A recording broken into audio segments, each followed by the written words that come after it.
He is often on the go from pre-dawn to well after dusk, sometimes 7 days a week. No overtime pay for Mayor David Cicilline. The long hours simply go with the job. But the Hummel report has learned there is a hefty price tag for getting the mayor from here to there every day. Cicilline says it's the cost of security as well as transportation.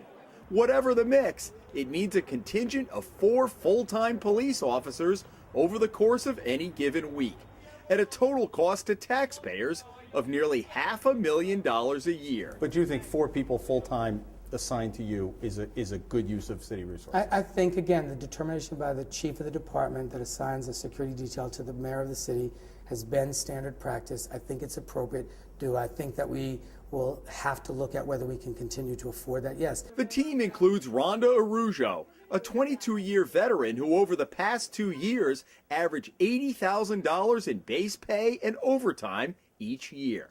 Darren Hull, who joined the department in 1988. He averaged $78,000 a year the last 2 years on the mayor's detail. Earl Lopez, who's been on the force 24 years, averaged nearly $77,000 in 2008 and 2009.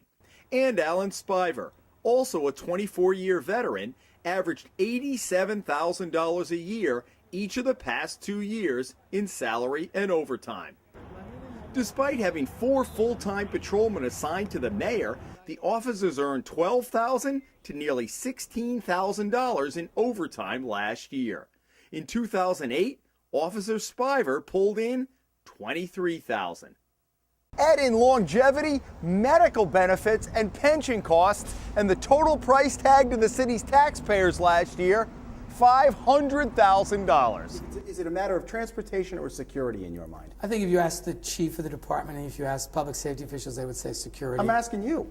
No, the police officers are security. There's no question about it. Are you concerned about your safety going around the city? The police officer's responsibility is to keep me safe. I respect the role that they play. But there is a question of where Cicilline's personal time begins and ends, and his time as mayor, with officers on the clock, kicks in. This is Cicilline after a pre-dawn workout at Gold's Gym in Pawtucket, where he often begins his day, hopping into a waiting city car. That means the workday for his driver begins at 5:30 as well. Because they earn a significant amount of overtime, you know that. Yes. So they're taking you to the gym in the morning. They take me. They take me from the moment I leave my home in the morning to the moment I return. Is that somewhere maybe you could cut down to say, well, you know what, maybe I'll drive myself 2 miles to the gym, or if I have a social event at night? I think that the determination about whether that day could be broken up. If I drive in the morning and they pick me up an hour later at home, I'm not, I don't know whether that would change the shift that they work. The Hummel reporters also observed Cicilline out to dinner in nightclubs after work hours with civilians, sometimes in the city vehicle, a Chevy Tahoe that the taxpayers purchased for $43,000. I have to believe that there's a better thing for a police officer to do than to drive me around and wait for me in meetings all day.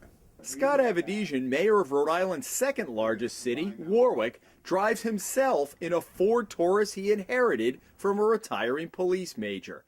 At one time, the mayor of Warwick, like Providence, had a police driver assigned to him. And that took up a policeman full time, pretty much. Right. All right.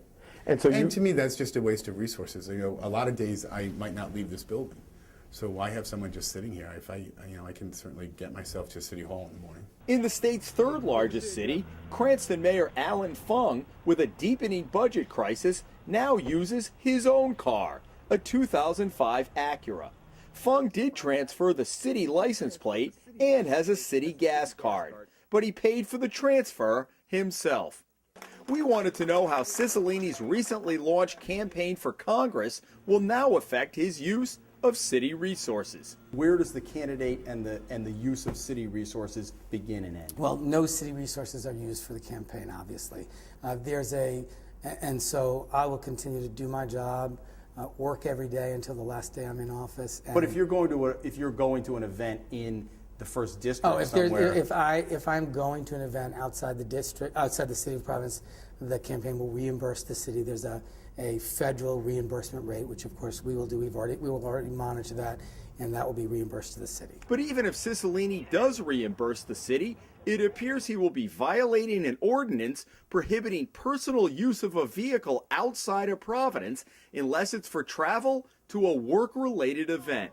It's an ordinance the city council passed the year after he became mayor.